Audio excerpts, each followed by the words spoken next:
All right, here we go. We're live. So thanks to Lindy for joining me. We're just kicking off a little bit of essentially like a web chat.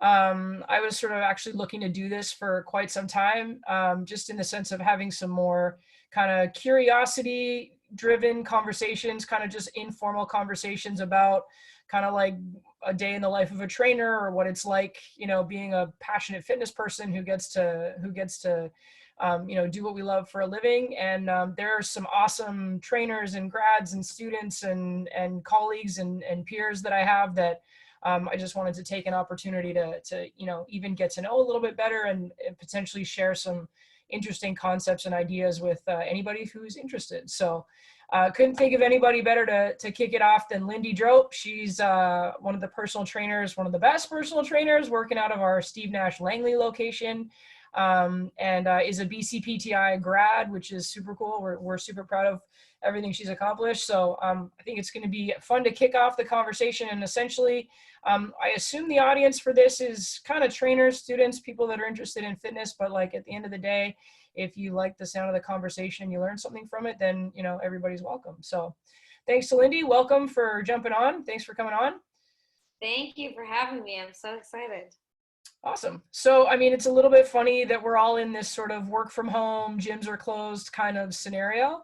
But gives us an opportunity to do things that are a little bit different and, kind of looking for ways to stay connected. And, we're so used to being around people and helping, helping our clients and helping members and helping inspire our team members every day. I was kind of looking for something to do that would maybe sort of fill that gap a little bit. So here we go. I wanted to know a little bit about you and what got you started and sort of what you do and what life is like for like you operate at a really, really high level. So I wanted to kind of dive into that a little bit. So if we can, let's just kind of back up, and I'm curious about what inspired you to become a personal trainer in the first place. Well, I started from similar to you as like a full-time athlete, just so dedicated into sports, fitness, training. Like my idea of a Friday night was I have more hours to spend at the gym and explore different exercises. And so I was living it, I was breathing it. My friends, my community, it was all in that health and fitness and training kind of environment. And I would rather been training than at school. So I kind of finished high school and started working at Steve Nash as a front desk. And I think I got fired within like the first 4 hours. My fitness manager gave me a BCPTI portfolio and was like, "You're like really, really good at this industry, just not at front desk. You need to go be a trainer." Were you having a hard time staying behind the desk? Is that why? Oh yeah, I was like doing handstands. I was like picking up the phone, then like putting them on hold and doing jumping jacks. Like I was just like a spitting image of what needed to be a trainer. So I started BCPTI and So let me just ask a question there. Was personal training something you were thinking about already, or did it take an invitation from somebody who could see that potential in you for you to start thinking about it? Like, what was the thing that actually turned you on to the idea? that's such a good question because I was coaching gymnastics. I was coaching like sports and athletics. Like I was a coach. I wasn't a trainer. It was like group kind of young kids in soccer type thing wanting to get fit. And then when I started at Steve Nash, I remember like looking at the trainers and they would like be programming for their clients and I'd see them like greet their clients. I was like, that is so cool. Like something is so interesting about these people walking into the gym, scanning in and like they're reporting to a trainer. Like it's like the coolest thing, but I still never wanted to be a trainer. Like I kind of feel ashamed of the fact that I thought this, but I was like, oh no, I want to be like a doctor.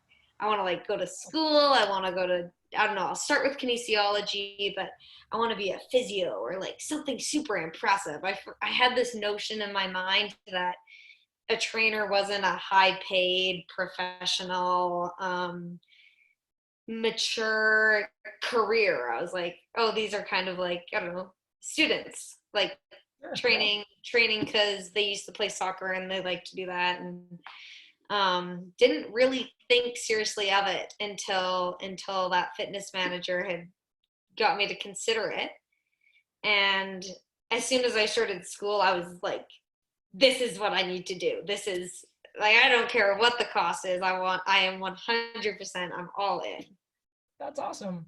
I think I really like that you said that, because I think there's definitely kind of, there's some myths, or there's a reputation about, training. Maybe it's like super broy, or it's like I pick things up and put them down, or it's like a part-time job, or you do it in your 20s.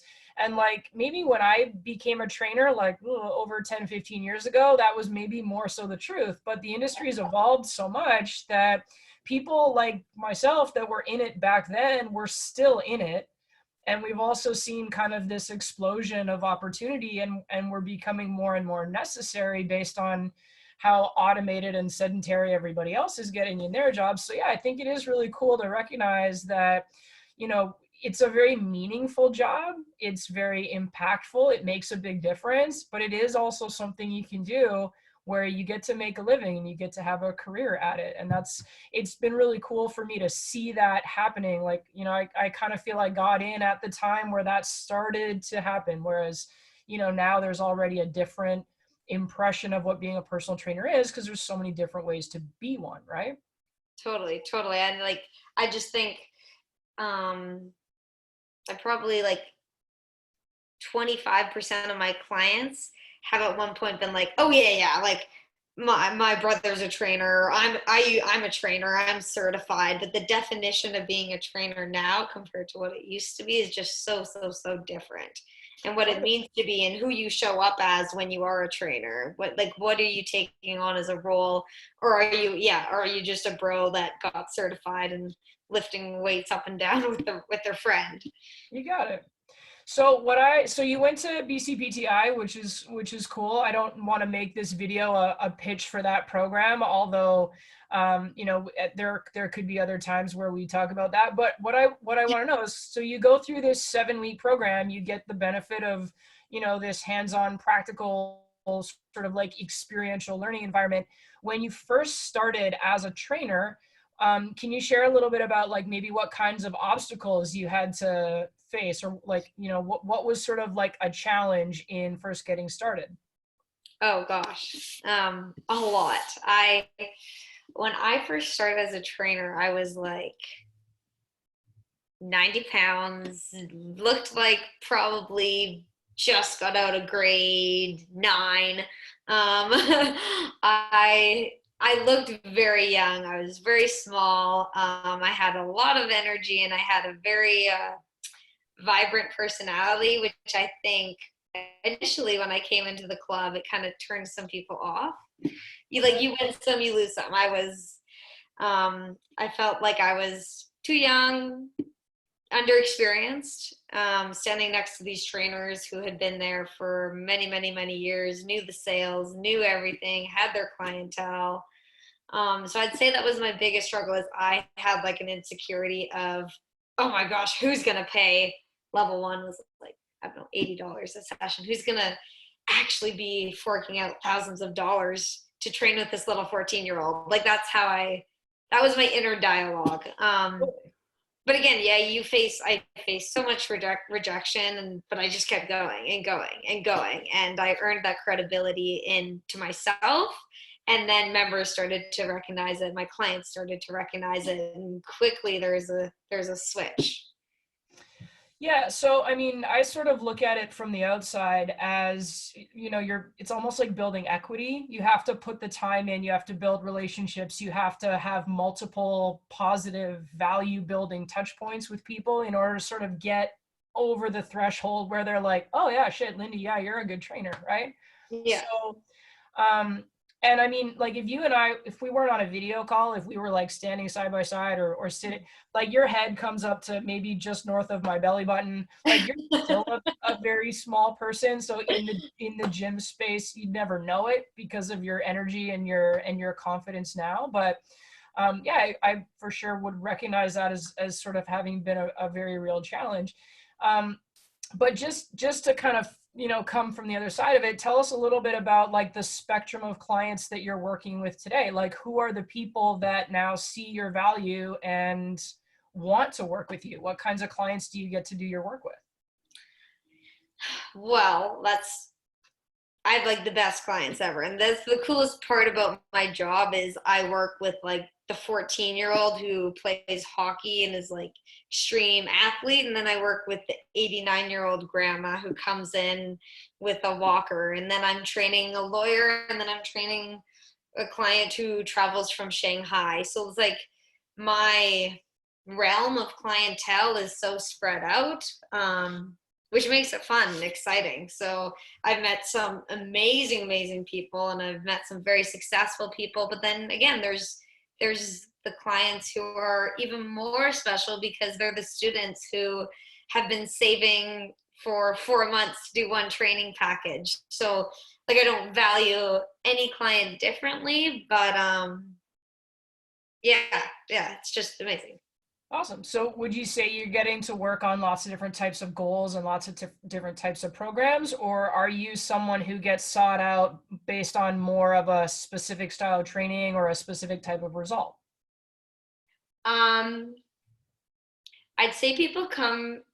No, it's totally dependent on the client. Like I have some clients who are like, I need you to get me to this goal. And at that point, I'm very goal orientated by nature. So I'm like, okay, accountability, strict program. Who do you need me to be? I'll be that person. Mm-hmm. Um, then I have clients who are just complete. They need the emotional side of things. So it's like more of the relationship, more of who can I show up for them? Like, who am I during that hour? What am I filling in their life that they need me to be for that hour? It may not always be a trainer, and that's okay. Um, so yeah, I kind of have to assess that in the initial consultation, and like while I'm getting to know the person, it's like, okay, what role am I playing in their program or in their life? Awesome. So that kind of like leads me to, a question further down the list that I wanted to ask you, but kind of a nice segue there. When you talk about getting to know someone, when you talk about figuring out who you have to be in order to facilitate their success, do you have any like coaching strategies? Do you have any questions that are really specific that you ask? Like, is there any part of your process that you think is really important for being able to figure that out that is like a little bit generalized, right? Like obviously each individual person is going to have their own specific thing, but in terms of like, hey, these are some sort of big ticket things that I try to do as I'm getting to know somebody, would you be able to share some of those? Totally. And there's so many. I could talk for hours on that because that's probably what I attribute the success to my business and my clientele is Okay. that I truly, truly put so much effort and time into getting to know my client, like understanding that this isn't just like a name and a body walking into the gym, but they're like a literal human being. Like when I ask my client, how are they?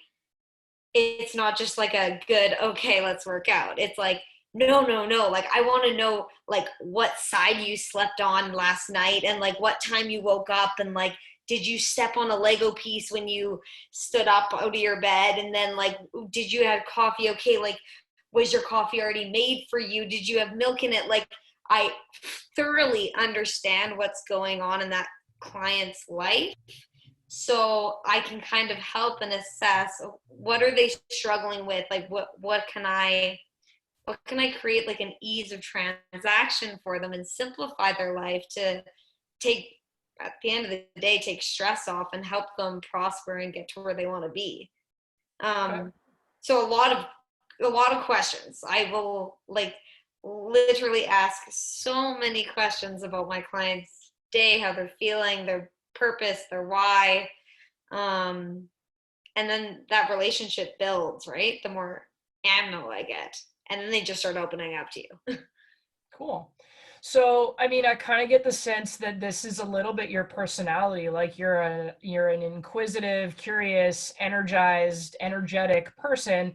But were you always really good at asking questions, or is that something that you had to practice, or is that something that you had to sort of learn a little bit more about? Was that natural for you, or was there something you had to do to sort of make that a part of how you do what you do? That's a really good question. And when I started BCPTI, I was reflecting on this.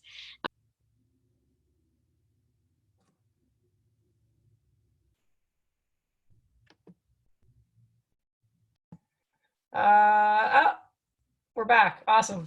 All right. So you were just about to explain how you got better at asking questions, or like Right. what resources you use to build on that skill. So I started BCPTI, and I was a long commute to Richmond, and I started Tim Ferris. I'm sure you know the author Tim Ferris. I started his podcasts from like episode 1, and I religiously went through every single interview conversation till episode 1 all the way to episode 350 straight consecutively. I wouldn't skip one. And on all my drives and while I was running, while I was training, I was constantly listening to these conversations he had. And he had like such a riveting way of making an hour podcast so interesting. And he would ask these provoking questions. And it was like he would ask a question, and then as the person started to answer, he'd ask a question like, oh, but what was the weather like in that day? Like something completely out there, but you could tell like he was thoroughly grasping what he was like who he was talking to and what he was trying to get at. Like he was trying to visualize the scenario, figure out what was happening in the background of the story. Like he was so good at asking questions. And I think just like when you listen to what that's 350 hours, his podcasts are an hour or 2 hours. I started noticing it, and then you notice it everywhere else. And then I started practicing it. I think then it kind of came out naturally. That's awesome. I'm gonna put like a caption at the bottom of the screen, which is like, takeaway number one: listen to great interviewers. So like, sounds like 100%. Tim Ferriss was one for you. It's gonna sound kind of crazy, but like I've been a fan of the Oprah show and the podcast for a long time. Barbara Walters. Like if you go think about like in history who are great interviewers, Yeah. that's actually going to be a cool way to maybe just start off by mimicking someone who's good at asking questions until you start to kind of build the repertoire for yourself. That's cool. I like Totally. that. Totally. And Awesome. and then podcasts turned into books, turned into other podcasts and ebooks. But I think the root of it is I started noticing the similarities in his interviews and how captivating they were. Awesome. So on that note, then you've probably got a super long list, but maybe think of like maybe your top 5 recommendations for books or for podcasts that you would recommend to either a trainer or someone who's aspiring to be a trainer or someone who's really passionate about fitness. What do you think? What do you think you'd recommend? For books, I'd recommend Ben Greenfield's Beyond Training. That one from like a science aspect is really, really good. And he came up with a new one, Boundless. I remember when I was in BCPTI, I also listened to Ignite the Fire or Ignite Your Fire. Yep. Have you read that one? Yeah, I'm familiar with that one for sure. Yeah, yeah. So that one's a bit more like broad, like personal training, like a bit of business, but it's also, especially when you're becoming a trainer, it's super interesting because you're like, oh my gosh, that's me, that's me. Like there's a whole book on how to be me, like how to be a trainer. Um, I've read like there's lots of leadership books, and then anyone who picks up like you got to read your classics like How to Win Friends and Influence People or 7 Habits of Highly Effective People. Like the better you are as a person, the better person you're showing up to be with your people. So any like self-improvement book I always recommend. And it's the person's got to read a book that they're engaged in. So if they're reading a book because they don't like it, then you're not going to get any takeaways. But if you're just reading a book that you thoroughly enjoy, like you're probably going to get more out of that than a book that I give you that you don't want to read.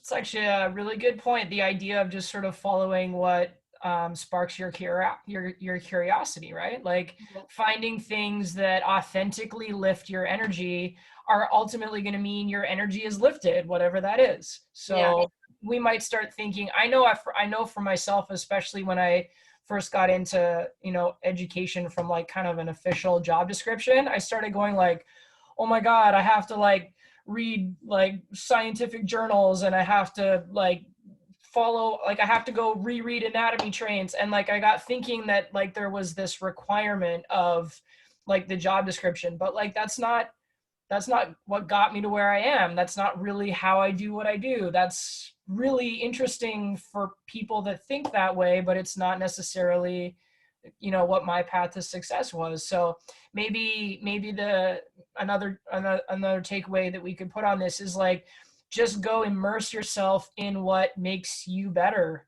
Yeah. Go figure out what it is that speaks to you, and then just go get better at that thing versus necessarily following like a formula or a recipe that doesn't really feel like a good fit for you. Is that fair? Totally. Like if someone can start their day by literally 10 minutes of reading a book that excites them, they're going to show up to their work day, their school, their training with like a better mindset and a mindset to keep kicking ass and learning and growing and receiving information and relaying that information to people that they're surrounded by, or their clients, team members. Totally. I love it.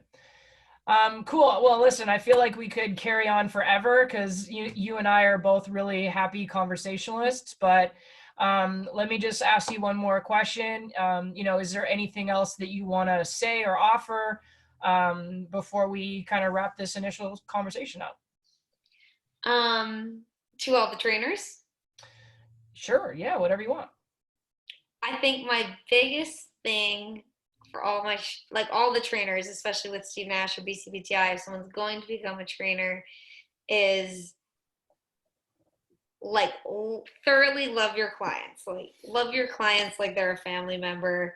I always say underestimate them, and I don't mean underestimate them and their capabilities, but treat your client like they're like your 5-year-old daughter. Like make sure they have enough water, and please make sure they have their food for their day, and thoroughly break down a workout program to them so they thoroughly understand. Like take care of them, take care of what they need. We all need someone to just take a little stress off our shoulders, and if you're that person for them, they're gonna stick with you for the rest of their life.